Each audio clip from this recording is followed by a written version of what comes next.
NASA का mission है outer space को एक्सप्लोर करना। हम इसके बारे में जितना जानते हैं उससे कहीं ज्यादा नहीं जानते, और यही यूनिवर्स का नेचर है। जिसके लिए नासा अपने साइंटिस्ट्स को स्पेस में और स्पेसक्राफ्ट को सोलर सिस्टम से बाहर भी भेजती है। डिस्कवरीज करने के लिए रिस्क लेना जरूरी है। स्पेस एक्सप्लोरेशन अंधेरे में माचिस जलाने जैसा है, और कुछ पता नहीं होता कि वहां क्या है। वहां कुछ भी हो सकता है। पुरानी रिकॉर्डिंग से पता चलता है कि अपोलो एस्ट्रोनॉट ने मून के पिछले हिस्से में अनआइडेंटिफाइड ट्रांसमिशन सुने थे। एक मिस्टीरियस रशियन सैटेलाइट ने स्पेस आर्म्स रेस का डर पैदा कर दिया। क्या ये हमारी नेशनल सिक्योरिटी के लिए थ्रेट है? हम जानना चाहते हैं कि इससे हमें क्या खतरा हो सकता है। और नासा ने अनाउंस किया कि एक अर्थ जैसा नया प्लैनेट मिल गया है। वहाँ प्रेडिटर्स होंगे, हमारे प्रेडिटर से बिल्कुल अलग क्रिएचर्स होंगे। नासा के मिशन ने हैरान कर देने वाली बातें उजागर की हैं।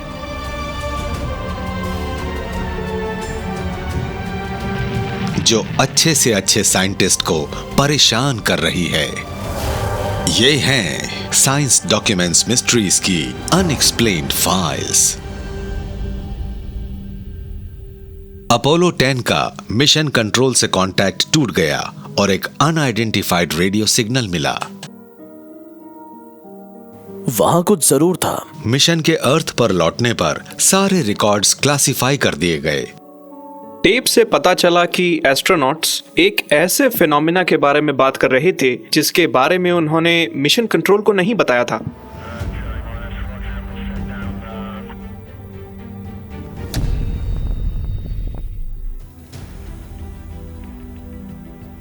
मई 18, 1969 अपोलो 10 कैनेडी स्पेस सेंटर से लॉन्च की तैयारी में है।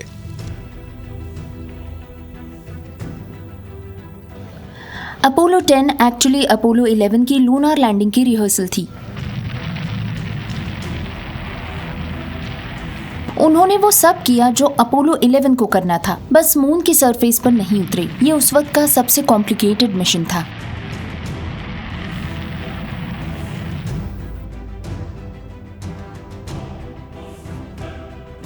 अपोलो 10 ने लूनर ऑर्बिट में एंटर किया। मून के पीछे वाले हिस्से से गुजरते हुए एस्ट्रोनॉट्स का अर्थ से कांटेक्ट पूरी तरह से टूट गया। अर्थ से दूर स्पेस में मून के पीछे रहने के समय लगभग 1 घंटे तक आपका रेडियो कांटेक्ट खत्म हो जाता है। इस दौरान एस्ट्रोनॉट्स को सारे डिसीजन खुद लेने होते हैं। अर्थ से कोई इन्हें देख या सुन नहीं सकता। दूसरी तरफ से बाहर निकलने पर लगा कि ये इस सफर को सरवाइव कर गए हैं। अर्थ पर सबको लग रहा था कि ये मिशन बिल्कुल सही चल रहा है, सब प्लान के मुताबिक है और कुछ भी इर्रेगुलर नहीं चल रहा है। लेकिन लगभग 4 डेकेड्स बाद पुरानी रिकॉर्डिंग से मून के पीछे वाले हिस्से की अजीब घटना का पता चला। वहां जो कुछ भी चल रहा है उससे कुछ रिकॉर्डर्स रिकॉर्ड कर रहे हैं, और फिर सामने आने पर आप डेटा डंप करते हैं। फिर ह्यूस्टन या मिशन कंट्रोल देख सकता है कि जब आप बैक साइड में थे तो क्या हुआ था। जब नासा के एस्ट्रोनॉट्स अर्थ पर लौटे तो नासा ने टेप्स को ट्रांसक्राइब किया और आर्काइव्स में बिना कुछ कमेंट लिखे रख दिया। ये कॉन्वर्सेशन ट्रांसक्रिप्ट में रिकॉर्डेड है, लेकिन ये रिकॉर्डिंग क्लासिफाइड है। अगर नासा को लगे कि रिकॉर्ड्स को पब्लिक करना ठीक नहीं है तो वो उन्हें उनसे छिपा सकती है। डीक्लासिफिकेशन के बाद भी 2008 तक ये ट्रांसक्रिप्ट्स नासा आर्काइव्स में यूं ही पड़ी रही। इस कॉन्वर्सेशन का रिकॉर्ड ढूंढना ऑलमोस्ट इम्पॉसिबल है। इसे सामने आने में कई साल लग गए। इन टेप्स में अपोलो मॉड्यूल के रेडियो से आ रहा एक अजीब दूसरी दुनिया का म्यूजिक है। आवाजों के बाद की बातचीत में साफ है कि एस्ट्रोनॉट्स ने पहले कभी ऐसी आवाजें नहीं सुनी।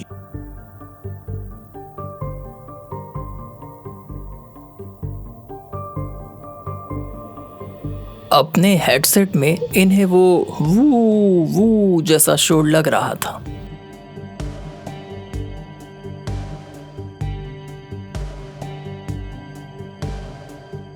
अगर मुझे वहां कुछ सुनाई देता तो उसी वक्त मैं शायद बहुत डर जाता। 1 घंटे में उन्होंने कई बार इसे मेंशन किया। ये बस कोई अनोमली नहीं है, ये ऐसी चीज है जिसे वो सब सच में सुन रहे हैं। It was really weird. Astronaut इन अजीब आवाजों का पता लगाने के लिए परेशान हो गए। वो आवाजें अर्थ से नहीं आ सकती थी क्योंकि वो लोग मून के पीछे थे, अर्थ के कांटेक्ट से बाहर।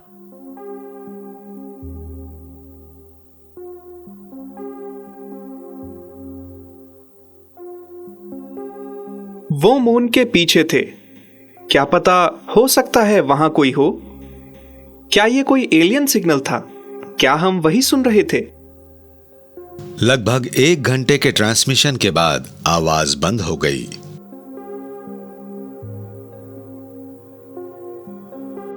अर्थ से दोबारा रेडियो कांटेक्ट में आने से पहले एस्ट्रोनॉट्स डिस्कस करते हैं कि अपने इस एक्सपीरियंस को मिशन कंट्रोल को बताएं या नहीं।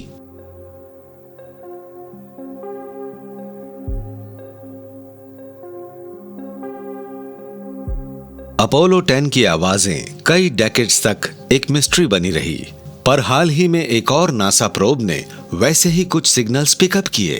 कसीनी स्पेसक्राफ्ट ने सैटर्न पर इस तरह के ब्रॉडकास्ट डिटेक्ट किए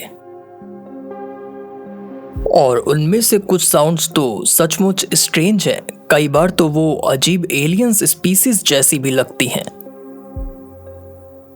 सैटर्न से आने वाली आवाजों का एक साइंटिफिक एक्सप्लेनेशन है। ये सैटर्न के मैग्नेटिक एनवायरनमेंट में घूम रहे चार्ज पार्टिकल्स की वजह से पैदा होती हैं। इमेजिन कीजिए कि आप चांद के पीछे अकेले हैं, अर्थ से दूर, और ऐसी आवाजें सुन रहे हैं। मैं समझ सकता हूं कि उन्हें कितनी घबराहट हुई होगी। लेकिन अपोलो 10 के एस्ट्रोनॉट्स ने जो अजीब आवाजें सुनी थीं, वो किसी मैग्नेटिक फील्ड का नतीजा नहीं हो सकती। मून का कोई एटमॉस्फेयर या मैग्नेटिक फील्ड नहीं है, इसलिए हम उससे ऐसे ट्रांसमिशन एक्सपेक्ट नहीं करते जिन्हें रेडियो पिकअप कर सके। ये आवाजें मून से नहीं आ सकती, इसीलिए नासा के रेडियो टेक्नीशियंस ने एक नई थियरी सामने रखी। 2 स्पेसक्राफ्ट के रेडियोस एक दूसरे से इंटरफेयर कर रहे थे। वो VHF पर थे और थोड़ा रेडियो इंटरफेरेंस था, जिसकी वजह से वो आवाज पैदा हो रही थी। लेकिन Apollo astronaut Al Worden radio theory से सहमत नहीं है। अपोलो 10 के क्रू को उन आवाजों की आदत थी जो वो अक्सर सुनते रहते थे। लॉजिक से मुझे लगता है कि अगर उस रात कुछ रिकॉर्ड हुआ था तो जरूर वहां कुछ हुआ होगा।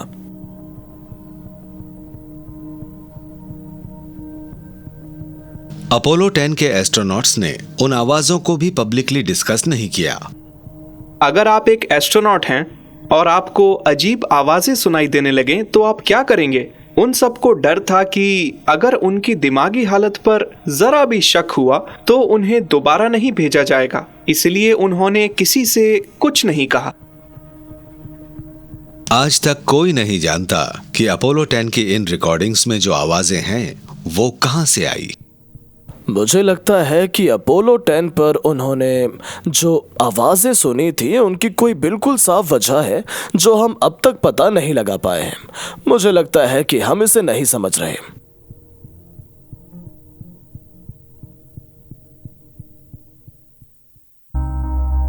एक एमेच्योर एस्ट्रोनॉमर ने मार्स के सरफेस पर से एक बड़ी सी चीज उड़ते हुए देखी।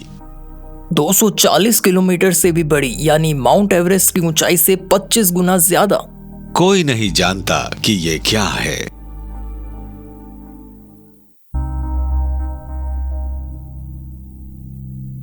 मार्च 19, 2012 एमेच्योर एस्ट्रोनॉमर वेन जैस्के ने अपने घर में बनी ऑब्जर्वेटरी से मार्स की तस्वीरें लेते समय एक हैरान कर देने वाली डिस्कवरी की। मैं मार्स की पिक्चर्स लेने की सोच रहा था। स्क्रीन पर मुझे मार्स की इमेज दिख रही थी और मुझे लगा कि कुछ गड़बड़ है।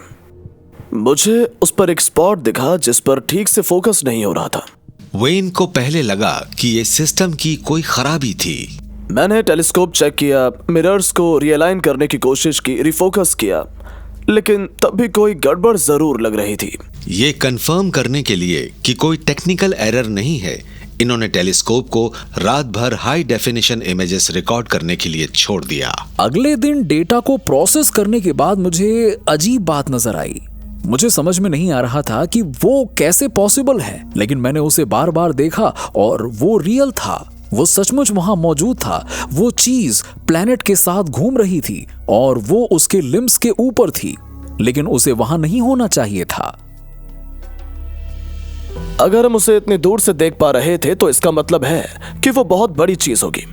वेन ने इमेजेस को ऑनलाइन शेयर किया और इस मिस्ट्री ने नासा के एस्ट्रोनॉमर्स का ध्यान खींचा। एस्ट्रोनॉमर्स कंफ्यूज हो गए, मालूम नहीं वहां क्या हो रहा है। मार्स के आसमान में इस चीज का होना हैरानी की बात है। वेन की तस्वीरों ने एस्ट्रोनॉमी की दुनिया में खलबली मचा दी। न्यूज ऑर्गेनाइजेशंस मुझे फोन करने लगे। हर वेबसाइट्स पर उसकी न्यूज थी। वो पूरी दुनिया में छाने लगा। हर कोई इसकी अपनी थियरी बना रहा था। एक साइंटिस्ट ने कहा कि ये एक ऑरोरा हो सकता है, यानी किसी प्लैनेट के मैग्नेटिक फील्ड से पैदा होने वाली कलरफुल लाइट्स। अर्थ पर ऑरोराज नजर आते रहते हैं। हम इन्हें स्पेस से देख सकते हैं। ये ग्रीन, ब्लू या रेड हो सकते हैं और ये सोलर विंड में फंसे पार्टिकल्स के अर्थ के पास आने और मैग्नेटिक फील्ड से इंटरेक्ट करने की वजह से बनते हैं। मार्स के हिस्से में पहले भी ऑरोराज देखे गए हैं, लेकिन इस थियरी में अब तक किसी भी ऑरोरा को रेड प्लैनेट की सतह के 250 किलोमीटर ऊपर नहीं देखा गया है। इसलिए अभी हम जो देख रहे हैं वो ऑरोरा नहीं, कुछ और है। इस मिस्ट्री पर गौर कर रहे कई एस्ट्रोनॉमर्स ने कहा कि ये किसी तरह के जायंट क्लाउड हो सकते हैं जो शायद मार्शियन डस्ट से बने हों। मार्स पर कई बार इतने बड़े डस्ट स्टॉर्म्स आते रहते हैं जो पूरे प्लेनेट को कवर कर लेते हैं। मार्स की डस्ट बहुत बारीक है और थिन एटमॉस्फेयर में भी विंड्स इन्हें उड़ाकर बड़े बड़े डस्ट डेविल्स बना सकती है। क्या ये क्लाउड एक बड़ा सा मार्शियन ट्विस्टर है? प्रोफेशनल एस्ट्रोनॉमर्स ने हिसाब लगाया कि मार्स के सरफेस से 250 किलोमीटर ऊपर था और लगभग 1000 किलोमीटर लंबा था। हम जानते हैं कि ये बहुत ही बड़ा था। ये चीज इतनी ऊंची है कि मार्शियन डस्ट क्लाउड होना नामुमकिन है। मार्स पर एटमॉस्फेयर इतना थिन है कि उड़ती हुई डस्ट इतनी ऊंचाई तक नहीं जा सकती। इतना थिक भी नहीं कि उसे संभाल सके, इसलिए वो नीचे चली जाती है। कौन सी अननोन फोर्स मार्स की धूल को एटमॉस्फेयर में इतनी ऊंचाई तक पहुंचा सकती है? इसकी एक ही वजह हो सकती है कि कोई जबरदस्त इंपैक्ट हुआ हो। एक जबरदस्त इंपैक्ट ही किसी चीज को इतनी ऊपर भेज सकता है। ये एस्ट्रॉइड बेल्ट के पास है जहां इंपैक्ट हो ही सकता है। एक्सपर्ट्स के मुताबिक हर 3 साल में मार्स पर एक मैसिव एस्टेरॉयड इंपैक्ट हो सकता है और यही जैशके को दिखी चीज की सबसे सही वजह लग रही थी। लेकिन केमिकल कंपोजिशन की जांच से यह गलत साबित हुआ। स्पेस में किसी चीज के कंपोजिशन को समझने के लिए अक्सर स्पेक्ट्रोस्कोपी की जाती है। इसमें हम उस चीज से रिफ्लेक्ट होने वाली सनलाइट को मेजर करते हैं। इसके रिजल्ट्स ने डस्ट क्लाउड थियरी को गलत साबित कर दिया। इस क्लाउड में पानी की भरमार थी। अर्थ की तरह मार्स का भी एक वेदर सिस्टम है। यह वाटर क्लाउड है और मार्स पर कुछ और वाटर क्लाउड्स भी हैं। लग रहा था कि सही वजह का पता चल गया है। लेकिन ये अजीब सी चीज इतनी ऊंचाई पर थी कि ये सही नहीं हो सकता था। पानी इतनी ऊंचाई तक नहीं जाता। वाटर क्लाउड थियरी के साथ एक प्रॉब्लम थी और वो थी उसकी हाइट। उसकी हाइट अराउंड 250 किलोमीटर तक थी, इसलिए ये चीज ऑर्डिनरी वाटर क्लाउड नहीं हो सकती थी। अर्थ पर 250 किलोमीटर ऊपर बादल नहीं होते। इतनी ऊंचाई पर तो इंटरनेशनल स्पेस स्टेशन, सैटेलाइट्स और हबल स्पेस टेलीस्कोप है। अगर ये पानी मार्स से नहीं आया तो क्या ये कहीं और से आ सकता है? हो सकता है ये कोई कॉमेट हो जो मार्शियन एटमॉस्फेयर के काफी ऊपर फटा हो। हमने जुपिटर के एटमॉस्फेयर में ऐसा देखा है। वाटर क्लाउड मार्स पर भी ऐसी ही घटना का सबूत हो सकता है। कॉमेट्स फट सकते हैं। उनमें ज्यादातर वाटर आइस होती है और फटने पर वो उसे ही रिलीज करते हैं। इन अदर वर्ड्स, ये नीचे से आने वाला वाटर वेपर नहीं है। बल्कि ऊपर से आया वाटर वेपर है। ये थियरी बिल्कुल सही लगती है, बस एक कमी है। इस बादल के दिखने के समय मार्शियन एटमॉस्फेयर में किसी बड़े कॉमेट के घुसने के सबूत नहीं हैं। ये चीज क्या है, इसके बारे में कई थियरीज हैं। हमें पता नहीं कि ये कोई नेचुरल फिनोमेना है या कुछ और। हमें बिल्कुल अंदाजा नहीं है कि ये क्या है। इंटरनेशनल स्पेस स्टेशन की लाइव फीड ने अर्थ के एटमॉस्फेयर से निकल रही 3 मिस्टीरियस चीजों को रिकॉर्ड किया। स्ट्रेंजली उनके दोनों तरफ निकली हुई चीजों की मूवमेंट विंग्स जैसी लगती है। इन चीजों के दिखने के कुछ सेकंड्स के अंदर वीडियो बंद हो गया। सब कैमरास को क्या हुआ? वीडियो बंद होने के बाद क्या हुआ जो हम नहीं देख पाए?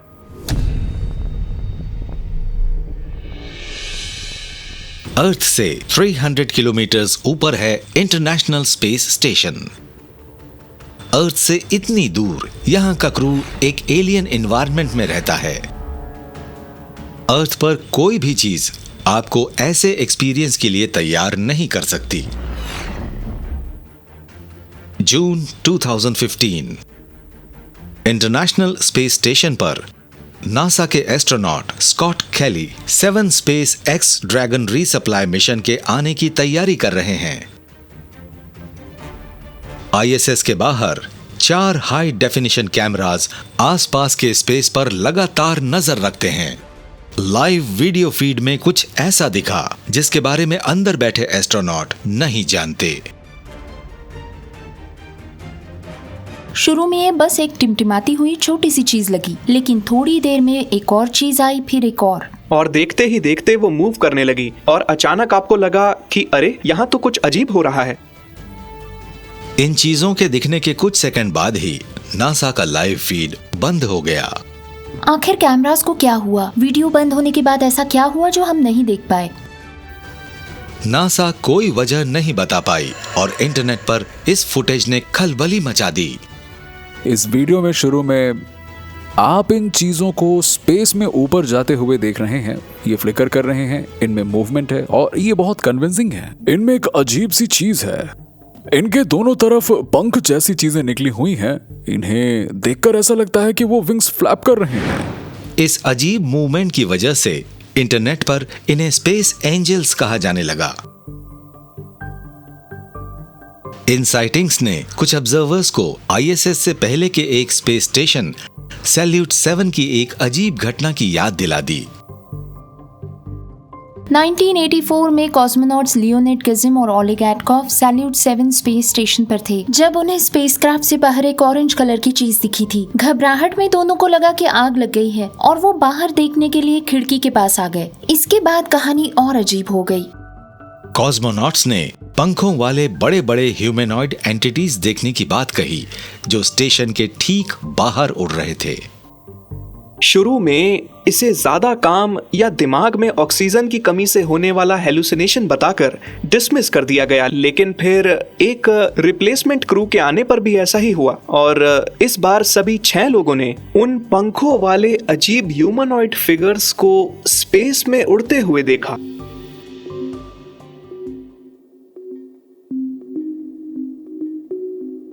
अर्थ पर लौटने पर कॉस्मोनॉट्स का जबरदस्त साइकोलॉजिकल इवैल्यूएशन हुआ और उन सबको पूरी तरह फिट पाया गया।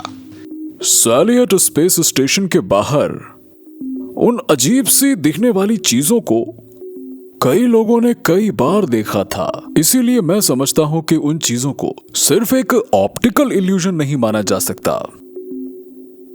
सैल्यूट 7 के बाहर पंखों वाले क्रिएचर्स का दिखना 30 साल से ज्यादा समय तक अनएक्सप्लेन्ड रहा। नासा को नहीं लगता कि फुटेज में दिखने वाले स्पेस एंजल्स वही हैं जो पहले कॉस्मोनॉट्स ने देखे थे। कुछ लोगों को लगता है कि ये पंख असल में किसी सैटेलाइट के सोलर पैनल हो सकते हैं। आज ऑर्बिट में लगभग 1300 सैटेलाइट्स हैं और वो हर तरह के शेप्स और साइज में हैं। लैपटॉप से लेकर किसी बड़े बस जितने बड़े, लगभग हर सैटेलाइट सोलर एनर्जी का इस्तेमाल करता है और बड़े सैटेलाइट्स में तो दोनों तरफ काफी दूर तक फैले बड़े बड़े सोलर विंग्स होते हैं। सोलर पैनल से वैसा ही ऑरेंज ग्लो निकल सकता है जो सैल्यूट 7 के कॉस्मोनॉट ने देखा था। सोलर पैनल पर जब धूप पड़ती है तो ये आग की तरह चमकने लगते हैं। इन ब्राइट मॉड्यूल्स के पीछे अंधेरा होता है, इसीलिए ये बड़े यूनिक लगते हैं। ये सचमुच मैजिकल से लगने लगते हैं। सैटेलाइट थ्योरी से सब लोग सहमत नहीं हैं। अगर ये दूसरे सैटेलाइट के खुलते हुए सोलर पैनल्स हैं, तो याद रखिए कि ये पैनल्स बहुत धीरे धीरे खुलते हैं। तेजी से फ्लैप करते हुए पंख किसी दूसरे सैटेलाइट के सोलर पैनल्स नहीं हो सकते हैं। स्पेस एंजल्स के पंख फड़फड़ाने के बारे में एक थियरी ये है कि ये स्पेस के अनयूजुअल लाइट कंडीशन में फ्लिकर करती हुई डेब्री हो सकती है। ये एक फ्लिकर करती हुई चीज है। जब रिकॉर्डिंग स्पीड और उस ऑब्जेक्ट के रोटेशन की स्पीड मैच नहीं होती, तब इस तरह का फ्लिकर टेप पर रिकॉर्ड हो सकता है। कई चीजें ऐसा करती हैं, वो स्पेस में घूमती रहती हैं और वहां उन्हें रोकने के लिए कुछ नहीं होता है। लोग अक्सर उन्हें एलियंस स्पेस क्राफ्ट समझ लेते हैं, जबकि फैक्ट ये है कि वो कोई छोटा सा ऑर्डिनरी ऑब्जेक्ट हो सकता है जो स्पेस क्राफ्ट से दूर जाता हुआ नजर आता है। स्पेस डेब्री एक्सप्लेनेशन को गलत बताने वाले कहते हैं कि ये चीजें ऊपर की ओर जाती हुई लग रही हैं। स्पेस एंजल्स के बारे में अजीब बात ये है कि ऐसा लगता है कि जैसे ये अर्थ से आ रहे हैं। ये आउटर स्पेस से आती हुई दिख रही हैं। आखिर ये प्लैनेट अर्थ से कैसे आ रही हैं? ये चीजें स्पेस में ऊपर जाती हुई लग रही हैं क्योंकि हम एक इल्यूजन देख रहे हैं। इंटरनेशनल स्पेस स्टेशन असल में इन चीजों को ऑर्बिट में छोड़कर दूर जा रहा है और ये अपने कर्व्ड ऑर्बिट के नीचे की ओर मुड़ता है, तो ये चीजें आसमान में ऊपर जाती हुई लगती हैं और इससे इल्यूजन पैदा होता है। और सबूतों के बिना स्पेस एंजल फिनोमेना की सही वजह बताना नामुमकिन है।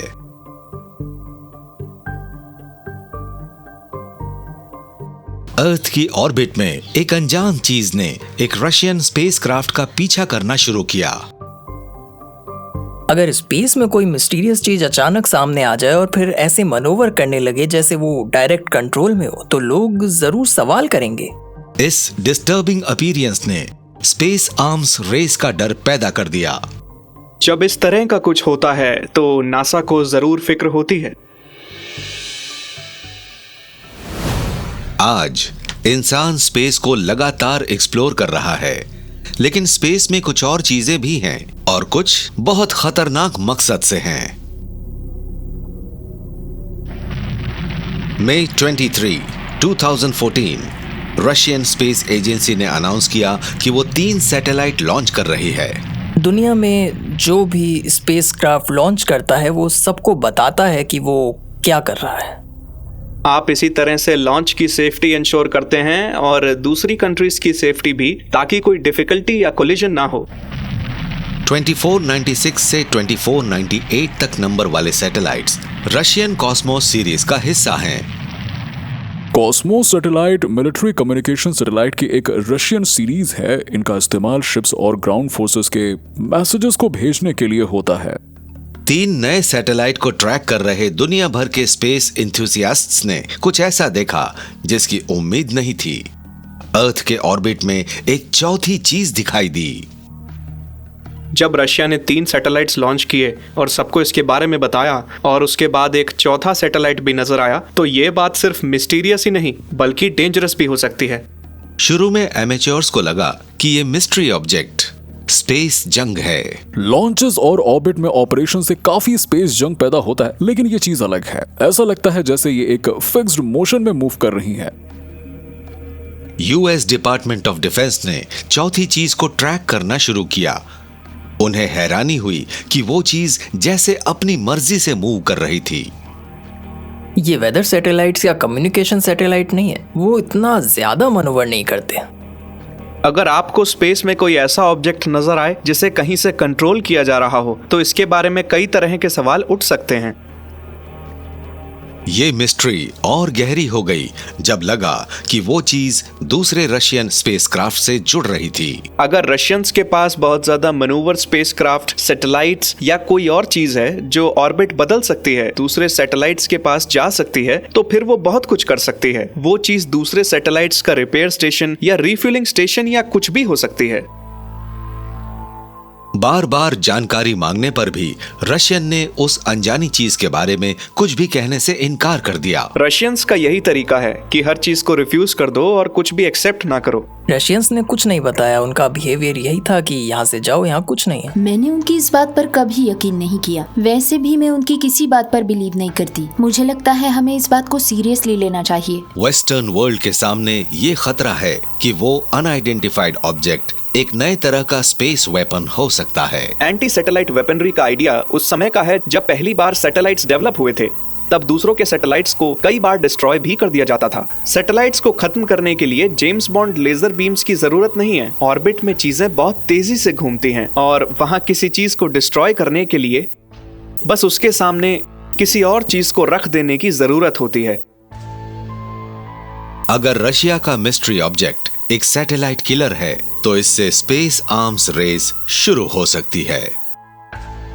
किसी एक पावरफुल कंट्री द्वारा दूसरे किसी पावरफुल कंट्री के सैटेलाइट्स को डिस्ट्रॉय करना बहुत ड्रामेटिक होगा और इससे एक बड़ी और डेंजरस लड़ाई छिड़ सकती है।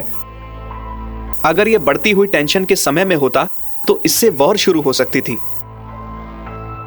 यूक्रेन में रशिया की फौजी घुसपैठ से वेस्टर्न वर्ल्ड में कोल्ड वॉर के बाद ये सबसे ज्यादा टेंशन का वक्त है और किसी स्पेस वेपन को तैनात करना एक मेजर इंटरनेशनल ट्रीटी का वायलेशन होगा। हर बड़े स्पेस पावर ने एक आउटर स्पेस ट्रीटी पर साइन किया है जिसमें स्पेस में वेपन्स तैनात करने पर रोक है, लेकिन इसका मतलब ये नहीं है कि ऐसा किया नहीं जा सकता।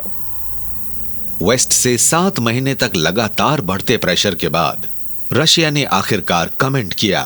उन्होंने कहा कि ये चीज बस एक यूनिवर्सिटी एक्सपेरिमेंट है। शुरू में तो रशिया ने उसके होने की भी बात नहीं मानी। फिर उन्होंने कहा कि ये एक पीसफुल यूनिवर्सिटी रिसर्च प्रोग्राम है। लेकिन ये लॉन्च के समय पर क्यों नहीं कहा? वो स्पाई सैटेलाइट हो सकता है उसमें जमीन पर या स्पेस में मौजूद चीजों को इंस्पेक्ट करने की एबिलिटीज हों जिनके बारे में हमें नहीं मालूम। इस रशियन ऑब्जेक्ट को कॉस्मोस 2499 नाम दिया गया। अभी तक नहीं पता कि इसमें कोई ऑफेंसिव कैपेबिलिटीज हैं या नहीं। रशिया शायद ही कभी सच बताता है और अगर बताता है तो अपने फायदे के लिए।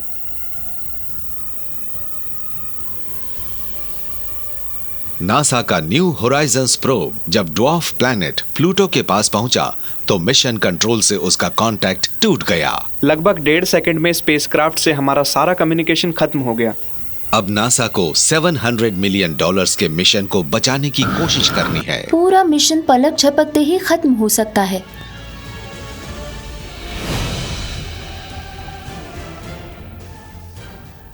नासा एक्सप्लोरेशन के अपने मिशन को बहुत बारीकी से प्लान करती है, लेकिन अंधेरे में कुछ ऐसी चीजें भी होती हैं जिनका इंसान अंदाजा नहीं लगा सकता। जुलाई 4, 2015 नासा का new Horizons space probe Pluto से बस 10 दिन की दूरी पर और अर्थ से करीब 5 बिलियन किलोमीटर दूर है। इसका मिशन है प्लूटो के सरफेस की तस्वीरें लेना और मिस्टीरियस ड्वार्फ प्लैनेट के बारे में नया डेटा कलेक्ट करना। न्यू होराइजन्स प्रोजेक्ट के थ्रू इंसानों ने पहली बार कॉपर बेल्ट में प्लूटो को एक्सप्लोर किया। पता नहीं कितने साल की डेवलपमेंट और 9.5 साल की फ्लाइट के बाद ये पल आ रहा था। यानी ये मिशन का फाइनल स्टेज है। न्यू होराइजन्स का मिशन कंट्रोल अनएक्सप्लोर्ड वर्ल्ड के पास से स्पेसक्राफ्ट के गुजरने की तैयारी कर रहा था कि अचानक वो खामोश हो गया। मेरे प्रोजेक्ट मैनेजर ने फोन करके कहा कि एलन, स्पेसक्राफ्ट से हमारा कांटेक्ट टूट गया है। ऐसा कभी नहीं होना चाहिए। कंप्यूटर स्क्रीन पर आउट ऑफ लॉक मैसेज का मतलब है कि स्पेसक्राफ्ट से कोई डेटा नहीं मिल रहा है। प्लूटो के अप्रोच पर न्यू होराइजन्स में कोई प्रॉब्लम हो गई है। किसी स्पेस मिशन में यह सबसे बुरी चीज है, क्योंकि अगर आप उसके साथ कम्युनिकेट नहीं कर सकते तो प्रॉब्लम का पता लगाकर उसे सॉल्व करने का काम भी शुरू नहीं कर सकते। सॉल्यूशन नहीं मिला तो ये मिशन यही खत्म हो सकता है। 15 साल से ज्यादा का हार्ड वर्क बेकार हो सकता है। कम्युनिकेशंस नहीं होने का मतलब है कोई डेटा नहीं। फ्लाई बाय से 10 दिन पहले और फ्लाई बाय डेटा कलेक्शन से 3 दिन पहले हमारे सामने सबसे बड़ा इमरजेंसी मिशन था और समय बहुत कम था। हम लोग फ्लाई बाय में देरी बिल्कुल भी नहीं कर सकते थे। नासा के एक्सपर्ट्स ने कई क्राइसिस मीटिंग्स बुलाई। इन्हें लगता है कि प्रॉब्लम प्रोब के ऑन बोर्ड कंप्यूटर में है। ये फाइनली दो पॉसिबिलिटीज तक पहुंचे। एक ये कि मेन कंप्यूटर रीबूट हो गया है। ये स्पेसक्राफ्ट में पहले भी हुआ है, इसलिए इम्पॉसिबल नहीं लगता। लेकिन सिंपल रीबूट की वजह से लगातार कम्युनिकेशन लॉस नहीं हो सकता। दूसरी वजह ये हो सकती थी कि स्पेसक्राफ्ट को अपने अंदर किसी फॉल्ट का पता चला हो और उसने प्राइमरी कंप्यूटर को बंद करके सब कुछ बैकअप कंप्यूटर पे डाल दिया हो। अगर न्यू होराइजन्स में ऐसा हुआ है तो अर्थ से प्लूटो तक के 9.5 साल के सफर में ये पहली बार हुआ है। It's very scary. अगर प्रोब ने खुद को अपने बैकअप कंप्यूटर पर और सेफ मोड में स्विच कर लिया है तो अब पूरा मिशन खतरे में है। सेफ मोड में स्पेसक्राफ्ट सिर्फ अपना ध्यान रखता है। ये कोई साइंस इमेजेस या स्पेक्ट्रा या दूसरे डेटा जमा नहीं करता। ये अपना कैमरा प्लूटो और उसके सैटेलाइट्स की ओर नहीं मोड़ता। ये बस अपना ध्यान रख रहा होता है। ये प्रोब अब यूजलेस हो गया है और ये अब 51,000 किलोमीटर पर आवर की स्पीड पर प्लूटो की ओर बढ़ रहा है। लेकिन एक छोटी सी उम्मीद बाकी है। अगर बैकअप कंप्यूटर ने काम संभाल लिया है तो ये थोड़ी अलग रेडियो फ्रीक्वेंसी और ट्रांसमिशन इस्तेमाल कर रहा होगा। नासा के deep space network radio antenna की मदद से टीम ने न्यू होराइजन के बैकअप सिग्नल को ढूंढा। फिर 3:11 पर स्क्रीन पर कुछ दिखा और उस पर लिखा था इनलॉक, यानी डिश ने न्यू होराइजन्स को ढूंढ लिया था और उससे फिर से कम्युनिकेट कर रहा था। लेकिन टीम को अब तक नहीं पता कि स्पेस में न्यू होराइजन्स में यह प्रॉब्लम किस वजह से पैदा हुई है। डायग्नोस्टिक टेस्ट से आखिरकार असली प्रॉब्लम का पता चल गया। ऐसा लगता है कि स्पेसक्राफ्ट बहुत कंफ्यूज था। कंप्यूटर्स कई तरह के काम करने और इंफॉर्मेशन को मेमोरी में सेव करने और कम्युनिकेशंस भेजने की कोशिश कर रहे थे और वो क्रैश हो गए। जैसे अगर आप अपने कंप्यूटर पर कई विंडोज खोल दे तो वो काम करना बंद कर देता है। थियोरेटिकली न्यू होराइजन्स सिर्फ बैकअप कंप्यूटर पर काम कर सकता है, लेकिन मिशन कंट्रोल ये खतरा नहीं उठाना चाहता। टीम ने सब कुछ फिर से मेन कंप्यूटर पर डालने के लिए न्यू होराइजन्स को रिकॉन्फ़िगर करने का फैसला किया, क्योंकि यही कंप्यूटर इस मिशन को 9.5 साल से चला रहा था और वो इसी कंप्यूटर को जानते थे। रिकॉन्फ़िगरेशन का मतलब है कंप्यूटर को बंद करना और प्रोब से फिर से कांटेक्ट खो देना। और इस बार 1 आवर 15 मिनट्स के लिए। अब टाइम इनका दुश्मन है। लाइट की स्पीड पर भी हमारे रेडियो सिग्नल को अर्थ से प्लूटो तक पहुंचने में 4.5 घंटे लगते हैं और स्पेसक्राफ्ट के सिग्नल को हम तक पहुंचने में और 4.5 घंटे। इसलिए टीम इसे रिपेयर करने के लिए तेजी से काम कर रही है, क्योंकि न्यू होराइजन से ये कंफर्मेशन मिलने में 9 घंटे लग जाएंगे कि कमांड ने सही तरीके से काम किया है। मेरे मिशन ऑपरेशन मैनेजर ने हिसाब लगाया कि नॉर्मल स्पीड पर यह कई घंटों का काम था, लेकिन हमें यह पूरी तेजी से फटाफट करना था और बिल्कुल सही तरीके से करना था, नहीं तो प्लूटो मिस हो जाता। अब न्यू होराइजन्स प्लूटो के बहुत करीब है, इसलिए टीम बस अपने प्लान के कामयाब होने की उम्मीद कर सकती है। उसकी सक्सेस की न्यूज सुनने के लिए मिशन ऑपरेशन सेंटर की टीम बहुत एंग्शियस हो रही थी। न्यू होराइजन्स से पहली बार कांटेक्ट टूटने के 3 दिन बाद अब सच सामने आ गया। ट्यूसडे मॉर्निंग 10:21 पर स्पेसक्राफ्ट फिर से ऑनलाइन आ गया और अर्थ को डेटा भेजने लगा और टीम ने चैन की सांस ली, क्योंकि सब कुछ फिर से ऑनलाइन था और सही तरीके से काम करने लगा। हमारी मिशन ऑपरेशंस टीम ने इसे फिर से ठीक करने में कोई गलती नहीं की और वो सब कुछ ठीक करके सिर्फ 3 घंटे पहले फ्लाई बाय टाइमलाइन पर फिर से लौट आए। न्यू होराइजन्स फ्लाई बाय के नतीजे कमाल के हैं। इससे हमारे सोलर सिस्टम के सबसे बाहरी हिस्से में मौजूद इस खूबसूरत ड्वार्फ आइस प्लैनेट की ऐसी तस्वीरें मिली हैं जो पहले कभी नहीं देखी गई थीं। आखिरकार हमने प्लूटो सिस्टम यानी प्लूटो और उसके मून्स को पूरी डिटेल में मैप कर लिया। मिशन के leader principal investigator Alan Stern ने इसे टीम का अपोलो 13 मोमेंट बताया। उस वक्त सब लोग वहाँ मौजूद थे और सब बहुत खुश थे। ये स्पेसक्राफ्ट 56,000 किलोमीटर पर आवर से ज्यादा की स्पीड पर 9.5 साल तक उड़ता रहा और टारगेट तक पहुंचा, और 9.5 साल के सफर में यह अपने वक्त से केवल 97 सेकंड पहले पहुंचा था। इसे कहते हैं शार्प शूटर।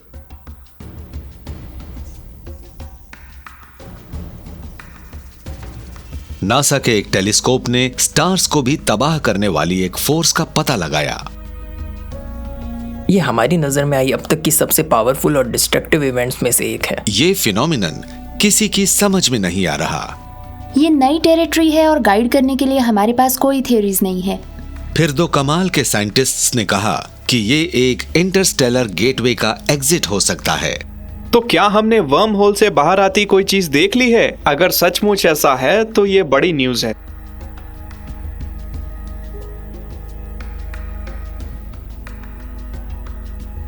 जून 14, 2006 नासा का स्विफ्ट टेलीस्कोप ब्लैक होल्स के सबूत ढूंढने के एक नए मिशन पर है।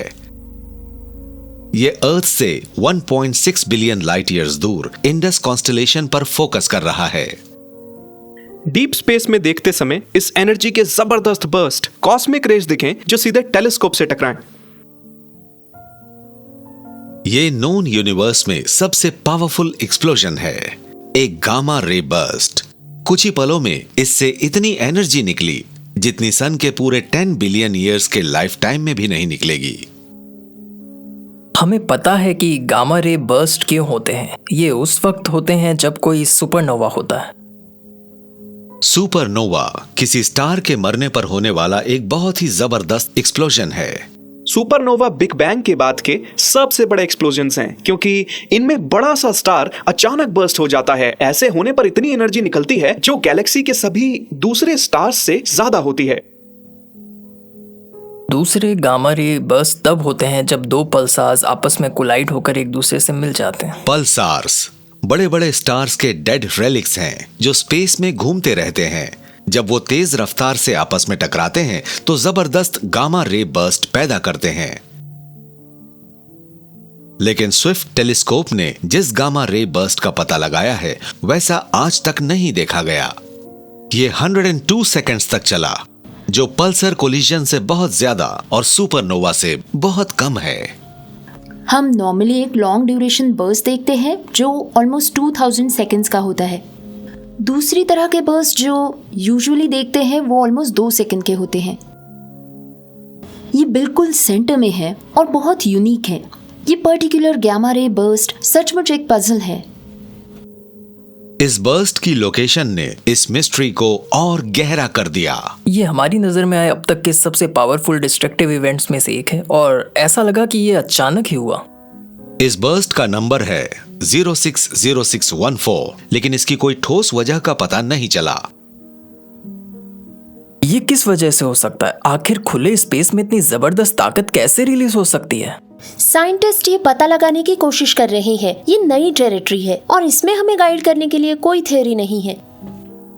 बर्स्ट 060614 की मिस्ट्री 5 साल तक बनी रही, लेकिन 2011 में 2 इजरायली एस्ट्रोनॉमर्स ने स्विफ्ट टेलीस्कोप के रिकॉर्ड्स पर दोबारा गौर करने का फैसला किया और उन्होंने जो थियरी सामने रखी वो कमाल की है। According to the new theory, massive amount of energy एक व्हाइट होल की मौजूदगी का पहला सबूत हो सकती है।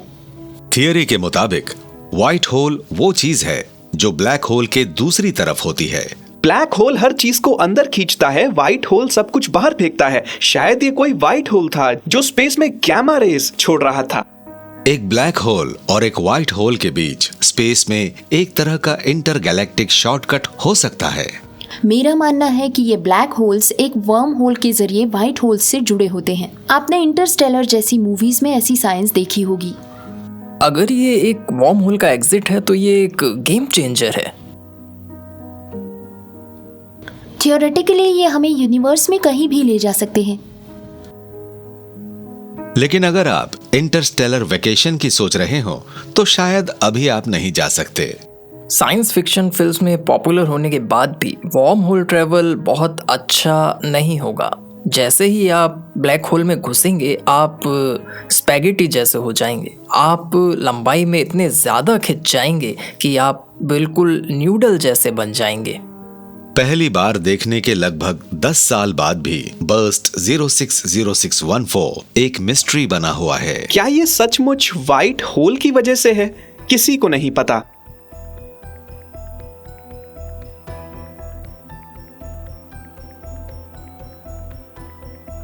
नासा ने अर्थ से मिलता जुलता एक प्लैनेट ढूंढ लिया है।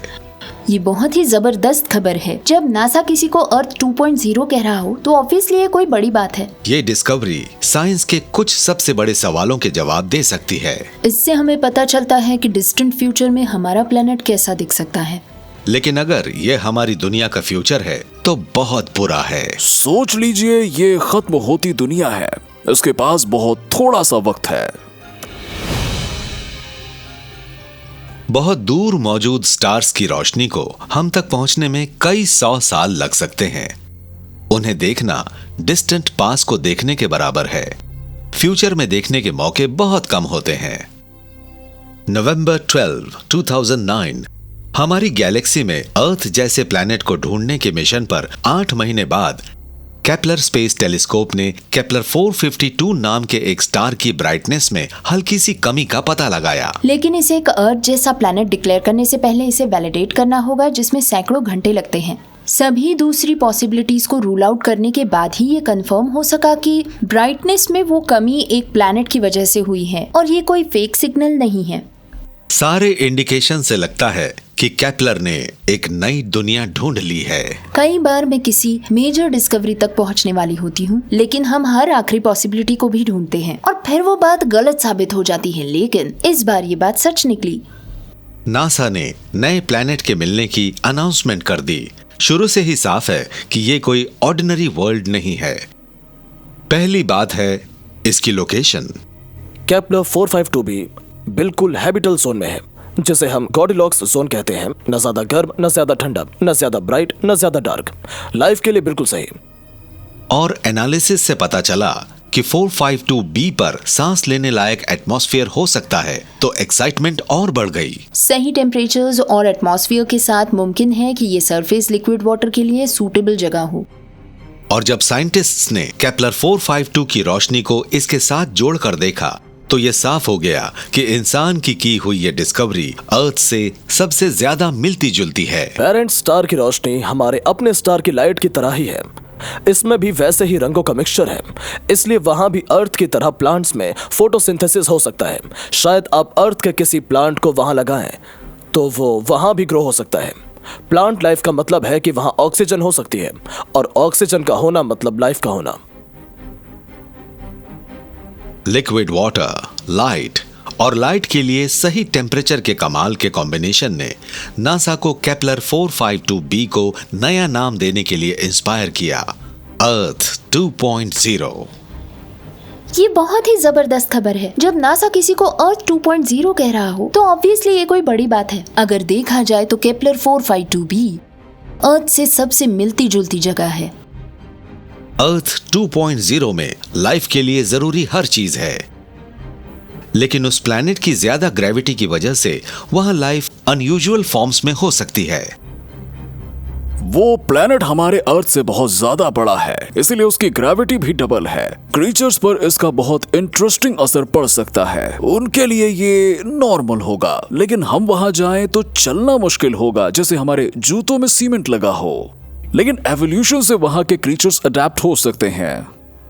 वहां के क्रीचर्स छोटे होंगे, ज्यादा मोटे, या फिर हमसे ज्यादा ताकतवर होंगे, हमसे बिल्कुल अलग। अगर हम उनके बीच खड़े हों तो सबसे अलग नजर आएंगे। वो हमें अर्थ से आए टॉल क्रीचर्स कहेंगे। हमारे लिए अर्थ 2.0 के अपने कजिन से कम्युनिकेट करना मुश्किल हो सकता है। हम अपने जैसे क्रीचर्स इमेजिन करते हैं जिनसे हम कम्युनिकेट कर सके, जैसे स्टार ट्रैक में होता है। उनके नाक कान भले ही अलग हों, लेकिन वो इंग्लिश बोलते थे। लेकिन सच ये है कि उनके साथ कम्युनिकेट करने की वैसी कैपेबिलिटीज नहीं होगी। वेल्स के पास इंसानों से ज्यादा बड़े दिमाग और बिगर थिंकिंग एरिया है। लेकिन आपने किसी वेल से कब बात की है? हैरत की बात है कि ये दुनिया हमारे अपने फ्यूचर की झलक दिखा सकती है। केपलर 452b हमारे सन जैसे ही एक स्टार के चक्कर काटता है, लेकिन ये हमारे सन से 1.5 बिलियन साल पुराना है। ये जब हमारे सन जितनी उम्र का था उसके कंपैरिजन में अब 10% ज्यादा गर्मी निकाल रहा है। अर्थ 2.0 और अल्टीमेटली हमारी अपनी दुनिया में भी लाइफ का फ्यूचर अच्छा नहीं है। समझ लीजिए ये खत्म होती हुई दुनिया है। कई क्रीचर्स इस प्लेनेट से गायब हो चुके हैं, लेकिन जो सरवाइव कर रहे हैं वो टफ हैं और अडेप्ट करना सीख चुके हैं। वो अंडरग्राउंड रहते हैं, वो पानी ढूंढते रहते हैं। शायद उनका एवोल्यूशन भी वैसे ही हुआ जैसे अर्थ के क्रीचर्स का हुआ। हमें ये दुनिया लगभग सहारा रेगिस्तान जैसे दिख सकती है। हम सिर्फ उम्मीद कर सकते हैं कि अर्थ 2.0 के कुछ जीव शायद खत्म होने से बचने का कोई तरीका ढूंढ ले। केपलर 452b 1400 लाइट ईयर्स दूर है। हम फ्यूचर में वहां नहीं जाने वाले, और जहां तक उस प्लैनेट की लाइफ का सवाल है, अभी कुछ समय तक वो मिस्ट्री बनी रहेगी।